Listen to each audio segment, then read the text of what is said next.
This right here is Sunlu high-speed PLA filament.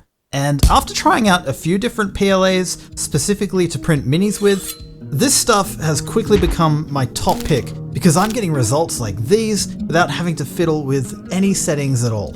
Now, these might not be the best quality FDM minis that anyone's ever printed, but damn it, they are bloody good if you ask me.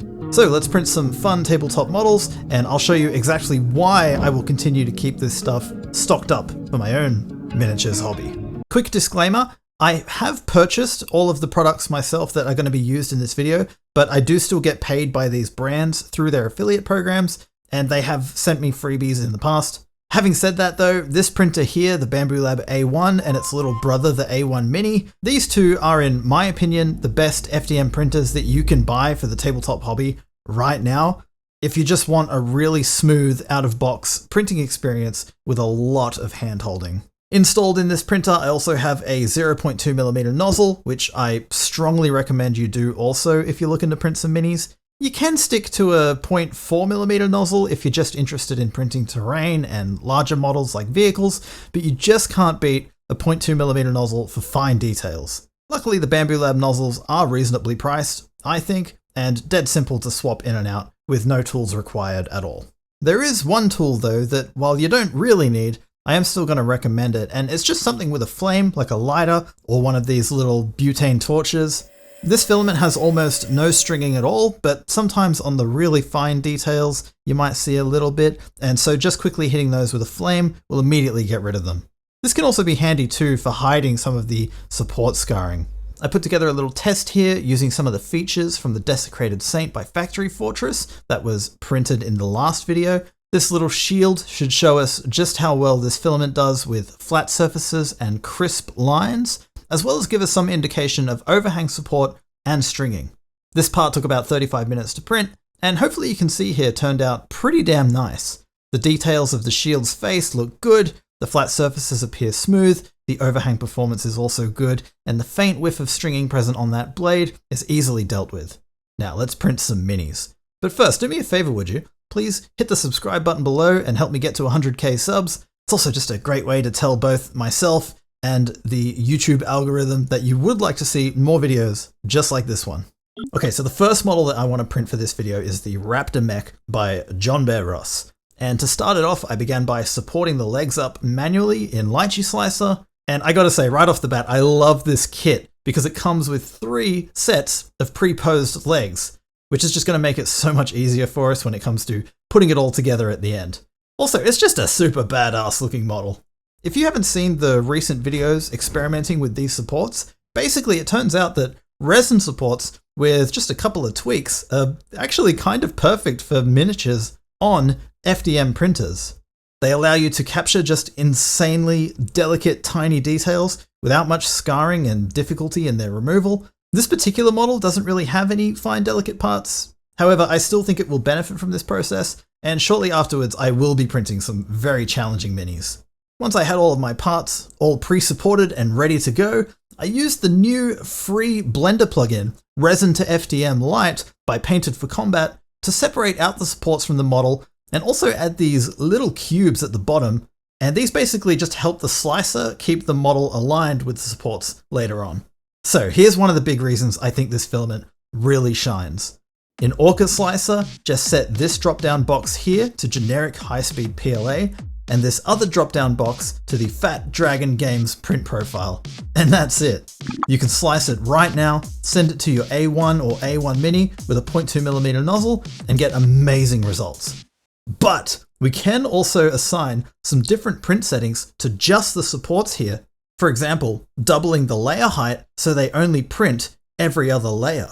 That one change alone knocks off about 6 hours from this print. And to shave off even more time for these supports specifically, which I've modeled to be quite thick, if you reduce the walls to just 2 and the sparse infill density all the way down to 0%, you can shave off roughly another 4 hours, more than halving the overall print time for this part. You might even be able to go one less wall loop. I don't know, I haven't tried yet.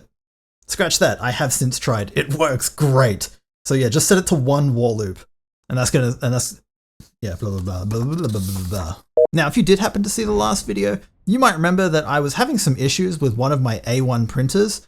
A2 specifically was giving these really nasty protruding lines across my print, and a couple of you suggested that it might be the nozzle is actually loose, like the bracket that holds it in. Apparently it's a common enough issue with the A1 printers that Bambu Lab have a wiki page on it, and so I just removed 3 screws from the front, and then on the back of this piece that holds the nozzle in is 4 tiny little screws. I tightened those up, and maybe a slight improvement. I really don't know. I went on to print the rest of the parts across both of my A1 printers, but I think I'm still getting like really suboptimal results here off that printer specifically, and more maintenance is going to be required. Overall though, everything did print without fail on the first try, and so this model is ready to assemble. Oh, there was this one part, the saw blade melee weapon, where I was adding the supports but then kind of just lost steam and decided that this part is actually perfect for just splitting right down the middle and printing directly on the plate. Technically, you could do this with a lot of the symmetrical parts of this model, but the trade-off here is you do give up control over how sharp certain details can be rendered, and you get a pretty noticeable seam line where the two halves meet. For this saw blade though, I'm happy with the result, and I think it works. Now, let's try some minis. For my next print, I grabbed the Kadal Militia by Goetia Miniatures from this month's Once in a Six-Side membership collection. And rather than spend the 30 minutes supporting this dude from scratch, I wanted to give that new Resin to FDM plugin a proper go here. And so I imported the model into Blender, split it from its supports, and then thickened them up with just the click of a button. And then to finish up, just exported both. I double-checked the support tips were actually touching the model inside of the slicer, and also enabled a brim for this one since it's got one of those lattice structures for a raft, and that brim should help a bunch here with adhesion. And for this model, I don't know why, but I sent it on over to A2, and while it did print successfully, I was not impressed with the result here at all. The support removal was easy enough, you can kind of just like crush them away, though the downside here to converting supports that were intended for resin, at least sometimes, I think, is that when you're supporting for resin, it's really common practice to use the smallest possible tips on your supports and then place as many of them as possible to overcome the peel forces of a resin printer. So when translated to FDM, where we aren't combating those peel forces, all those extra supports are not really doing anything for the print here. And in fact, are just adding a lot of extra scarring. So for this guy in particular, I think we can do better if we support it manually from scratch with FDM printing in mind. So let's do that. It took me just shy of 20 minutes to get this one all prepped up in Lychee Slicer, and including the base here too, the total print time is less than half compared to the other one. And now this one I made sure I printed on the good printer that's not currently having issues. While that prints, it was time to get the Knight assembled. Many of you made it loud and clear that you would love to know how I made my PLA gloop, so thank you for that. I will do so right now. And also, I'll release this as a YouTube short, which I'll link to down below, but you gotta do me a solid though and share that one around.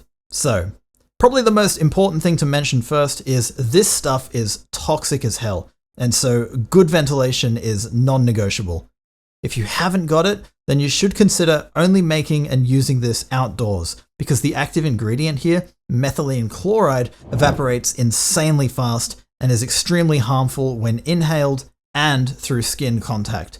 So gloves, respirator, ventilation, all recommended. Now with that in mind, you will need an airtight container to mix and store this stuff in. Otherwise, when you go to use it, you will find that it's just turned into a solid chunk of plastic on you. So all you do is take some PLA, you can use waste poops from your printer, failed prints, support material, even straight cuts of PLA right off the spool. Then you take your methylene chloride and combine the two inside your container. I did try to work out an ideal ratio for you with some experimentation, but unfortunately most of the containers that I chose were not airtight at all, so my data was completely useless. But basically, the more PLA in the mix, the more gloopy and thick it will be. I like to aim for this sort of consistency here, like PVA glue. After I got this dude all assembled, I threw on a black base coat, and then I wanted to do like a sort of khaki off-white scheme with this one, so I grabbed some Army Painter air paints here. This one is charred bone, and I basically gave an all-over solid coat of this. Now, unfortunately, the parts that were printed on A2, those horrible lines are still very much present here and really show up quite prominently now, which I found pretty disheartening, and so I actually put this model aside for now. Here's that Kadal Militia Mini all finished up, and this is, I think, a much better result. Check out that base too. It looks awesome. The supports all came away nicely, and here's a side-by-side with the one from earlier, so you can see the difference in support scarring. Next up, I threw some supports on the Crypt Head Pasta by Tractor Miniatures. This one came in at just over 20 minutes to complete, and once sliced up would take a little over 3 hours to print, including another one of those awesome cobblestone bases by Goetia Miniatures. And this model, I think, turned out absolutely beautiful, and I cannot wait to throw some paint on it. Before that though, I really did not want to give up on the Knight by John Bear Ross, so I queued up another full build for what would prove to be the riskiest print of this whole video, coming in at just shy of 30 hours print time, and sent it on over to the A1. Will it fail spectacularly? Will I have to start over again and lose even more time? Is this model simply doomed to ever see a finished coat of paint on this channel? By the way, John Bear Ross, the absolute mad lad behind this kit, he's actually donated it very generously to the Once in a Six Side community, so if you want to pick these files up yourself, and all of the pre-supported files that I've made here today for FDM printers, head to one of the links down below and sign up, and you'll find them inside the welcome pack. The files that I've put together here as well for the Crypt Head Pasta and the Kadal Militia will also be available, but only until the end of March. Becoming a Once in a Six Side member gets you a whole host of STL rewards, access to our Discord community, behind the scenes content, and more. This month we have a bunch of awesome rewards from Arcane Whiskers, Artificers Mini, Goetia Miniatures, Imp 3D Sion, John Bear Ross, Lucas with a C, and Tractor Miniatures. So thank you everyone, your support helps me keep the lights on, the buns fed, and the videos coming, so we greatly appreciate it here. Also, Lucas with a C, longtime supporter of the channel, is currently launching a whole new war game called Weeping Stars. It's a completely free rule set, but if you did want some fantastic grimdark sci-fi miniatures, he's got over 90 of them across 4 distinct and awesome factions. And that's live on My Mini Factory Frontiers right now, so I'll leave a link for that down below as well. Okay, so great news. That massive all-in-one print of the Knight turned out great. Nothing failed, and thankfully the parts here are looking really nice, at least so far. I quickly got this up to speed with the other one from earlier, and you can really see now side by side the differences here between these parts printed on the different A1 printers. And again, the only difference between these two printers is one of them I've been using for a lot longer, and it needs some kind of maintenance that I haven't figured out yet. But we'll get to the bottom of it. I actually did attempt a bunch more maintenance on that machine, like I tensioned the belts, I cleaned and re-greased the Z-rods, and I did all the manufacturing steps recommended on the Bamboo Lab wiki, recalibrated the machine, but I mean, unfortunately, even after all of that, it's still putting out these nasty lines. So my guess is it's something to do with the extruder. Maybe I'll just order another extruder. Like the replacement parts for the Bamboo Lab machines, I think they're reasonably enough priced that it's not too bad a hit to just buy a whole new extruder. I don't know, I might do it. Before I finish painting this awesome model up, I really want to paint the other 2 minis. My love for miniature painting has recently been reignited, and I think I owe that to one of my viewers here, Jim from Frazzled Dad's Minis. He very generously gifted me a couple of miniatures recently that he'd painted up, and this one in particular, the Rabbit Samurai Warrior dude, he's painted it to such a high level. It just blew my mind to see this in person and hold it in my hand. And I've just found myself so inspired by this miniature that it's made me really want to push myself with my own miniature painting. Painting for me lately has kind of become this robotic process where I'm just creating what feels like the same paint job every single time, just trying to make sure I have a mini that's good enough to show off for a video, with the least amount of time and effort spent on it as possible. Sure, these are great techniques when you want something ready in a hurry, like a new last-minute kill team right before game night, or a big terrain project with a lot of repetition, but to be honest, I've almost entirely lost the joy of painting by just focusing on that process for the sake of productive output. And so it's been really exciting here with these minis in particular to just sit down and say to myself, right, I don't care how long this takes, I don't care if it delays the video, these miniatures will have my undivided attention, and I will push myself to make them look as awesome as I can possibly make them with the tools I have at my disposal and the skill level that I'm currently at. And I really found that shift in mindset here helped me to lock in and just enjoy painting up these minis. And it allowed me to push myself to try and paint in a way that's more deliberate and controlled, more intentional. So thank you again, Jim, for this boost here. My own miniatures hobby, which is largely captive by this YouTube channel, the vast majority of it is entirely an isolated experience, and often all I have to bounce off of is YouTube comments and Discord chats. But it's moments like this where my world collides with others in this hobby that really always seem to light a fire under my ass. It's like jet fuel for creativity and productivity. When you're not just doing it for you, you're doing it as part of a community, and you really feel that. But, but even so, this Kadal militia, as I sat down to paint this one first, I was definitely still intimidated by this miniature. And I wasn't sure I'd be able to do it justice here, but after base coating it and getting a nice highlight on there with a dry brushing of white, I figured the best course of action would be to break this model down into two parts, the skin and everything else, and then go from there. So I grabbed some Grim Black speed paint and I blacked out everything that wasn't the skin. I then grabbed Vallejo Sunny Skin Tone and applied a couple of thin coats over all of the skin. I then followed that up with a generous coat of Peachy Flesh speed paint, and after that had dried, I started layering back on the Sunny Skin Tone, but this time trying to avoid all of the recesses and really define all the different muscles on this dude as best as I could. I then brightened up the Sunny Skin Tone a bit using some white paint and did my best to apply this to just the upward-most parts. And while this has created a really exaggerated look, I think it works really well, and I'm super proud of myself for taking the extra time here. I think it looks good. Then to finish this mini up, I grabbed AK Interactive Deep Purple from this Intense Colors box set that I picked up a little while ago, and I began to layer this stuff onto what I'm guessing is light armor on the front of his thighs and beneath his shoulder armor and also his helmet. Then from that same set of intense colors, I grabbed Deep Red and I mixed it with Deep Purple and applied this to his pants, straps, and lower half of his mask.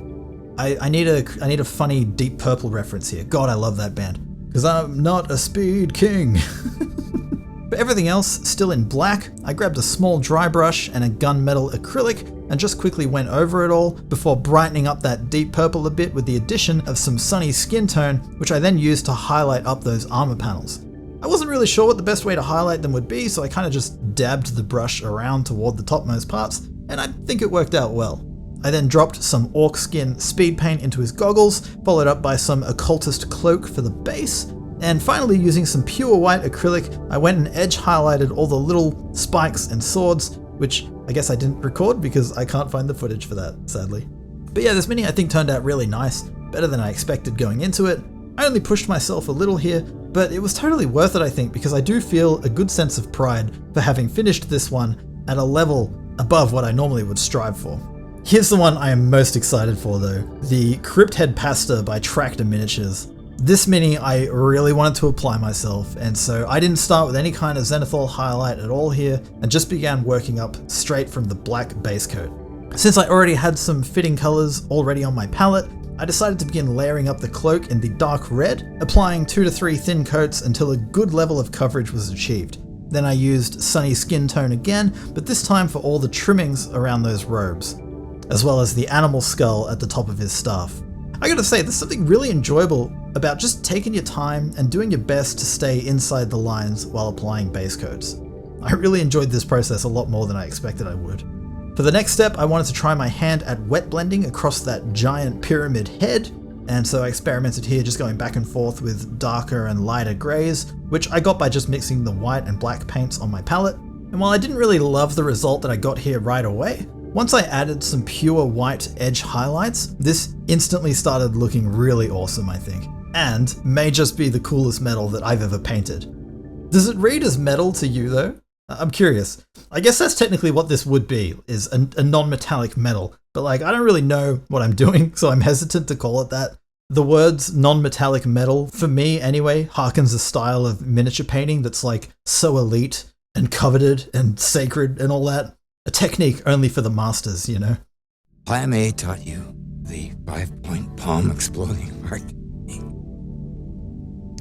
I figured this guy would be pretty sickly in appearance, so to start off his skin, I gave his arms and hands a nice coat of that deep purple, at which point I noticed that he's actually holding a skull in his left hand as well, and so went back and applied a couple of coats of Sunny Skin Tone to that. Before, I thought it was like a glass orb or maybe a ball of steel or something like that. Then, mixing some Sunny Skin Tone into the deep purple, I did my best to highlight up the skin, and this I think helped to bring it back from looking like there's a gene stealer under there to just someone who's maybe extremely unwell. Now, here's where I did something I immediately regretted. I took some sand golem speed paint and globbed that all around the trim on those robes. And this stuff just dried horribly shiny and just looked really out of place compared to everything else so far. But we'll come back to that in a second. Next, I grabbed some pallid bone speed paint and applied this to the two skulls on the model. And this one thankfully did what I had hoped it would do, shading the parts nicely in a suitable tone and drying with a nice matte finish. I saw another opportunity to step outside my comfort zone here and push myself a bit with these robes. And so thinning down deep red with some pallid bone speed paint, I began painting this as best I could into the recesses of the robes to create that exaggerated shading effect, but with way more control, hopefully, than I would ever get using a speed paint or wash on its own. These aren't exactly smooth blends right now, but again, I'll come back and try and work on that in a moment. The next thing I did was to grab some sunny skin tone again and layer it back over the skulls, avoiding the recesses as best I could. And this effect I'm really falling in love with. It's so satisfying. Next, I did my best to blend the shadows of the robe by watering down that dark red paint by quite a bit, I think creating a glaze. And this was a real trust the process moment, as I did my best to layer this on over the edges of the shadows using multiple passes. And while I don't think I got any smooth blends here, I think it did help to soften the edges of that transition, and I like the result. Then all that was left to do was to try and salvage the trimmings, so I base coated them again with sunny skin tone, and this time I tried my luck with pallid bone, essentially hoping that the same process that worked on the skulls would translate here. I did my best to highlight up the high points of the folds and the patterns. I think this time looks much better, and I'm happy with how it turned out. It's not distracting anymore, that's kind of the main thing. Again, the base got a generous serving of a cultist cloak, followed by blacking out the rim, and the crypt head pasta is complete. I'm not sure how long I spent on this guy, but it was definitely a bigger effort than I normally put into a miniature like this, and I'm just really stoked with the result here, and very proud of myself for applying myself a bit more here. All that's left here now is the Raptor Mech by John Bear Ross. For this one, I did lean on my speed painting techniques as I was now really feeling the pressure to get a move on in the video production cycle.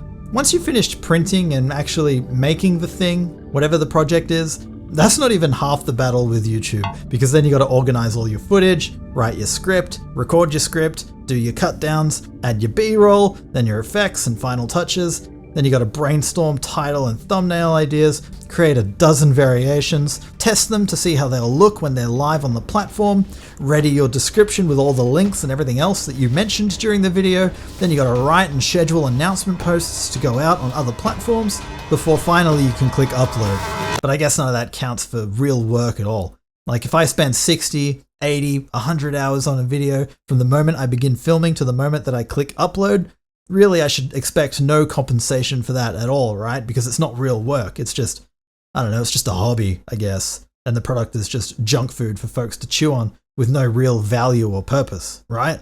So a real job would be what exactly? A cog in someone else's machine? Being my own boss with this YouTube channel carries a lot of uncertainty. Sometimes I share those concerns here publicly. And I know I'm technically owed nothing for the work I put into this channel here, but with comments like this, I'm reminded that I felt the exact same way whenever I've been an employee for someone else. There was never any job security, and I always worried that getting shit canned was just around the corner, especially on the jobs that I actually liked. So I'm actually grateful when mean-spirited comments like this one find their way into my feed, because sometimes they force me to reflect on what I'm doing here, and for me, this one has just galvanized my sense of purpose here on this platform. I am here to grow my Patreon and have a good time doing it by sharing my enthusiasm and curiosity for this awesome technology and this hobby with the world. So subscribe today to get these awesome exclusive rewards. Thank you, Patreon sucks for being you, but I do hope you get the chance to live a wonderful and fulfilled life doing what you love, surrounded by people who love and appreciate you. So, as you hopefully just saw, painting up this walker was pretty straightforward. I didn't try anything fancy here, just rushed this one through with some basic techniques, and I think I still got a pretty great result here. But what do you think? Do you like the way that these models turned out? Do they pass your bar for quality in a tabletop miniature? I, for one, am very impressed with the performance of this PLA, and I'm quite proud of myself for the paint jobs, particularly the two minis, especially the Crypt Head Pasta. I think they turned out just awesome. I do see some subtle layer lines appearing on the flat surfaces of the mech in some places, but really that's more of an on-camera problem, as in real life they're a lot harder to see with the naked eye unless you really get in close. From just 30 centimeters or so away, all three of these I think look just fantastic. But yeah, that could mean it's almost time for some routine maintenance on that printer as well, which, if we're honest, this is an area that FDM printers will always be a pain in the arse in, because at the end of the day, they're a pretty complex little robot with a lot of moving parts, so it's inevitable that print quality will diminish over time, and you will have to figure out what to do about it. But if you're cool with all that, I will leave SHILL links down below for both the Bambu Lab A1 and the Sunlu high-speed PLA as well, because I really think there's never been a better time to get an FDM printer for the tabletop hobby than right now. So a purchase through my links would certainly be appreciated if you do take the plunge. Before these printers hit the scene, based on my experience with Elegoo, Creality, Sovol, and FLSun FDM 3D printers, I would have said just go with resin and forget about FDM entirely. It's just way too complicated and fussy and inconsistent. But now, I think the quality and experience out of box is basically as good as you could hope for, and the results I think speak for themselves.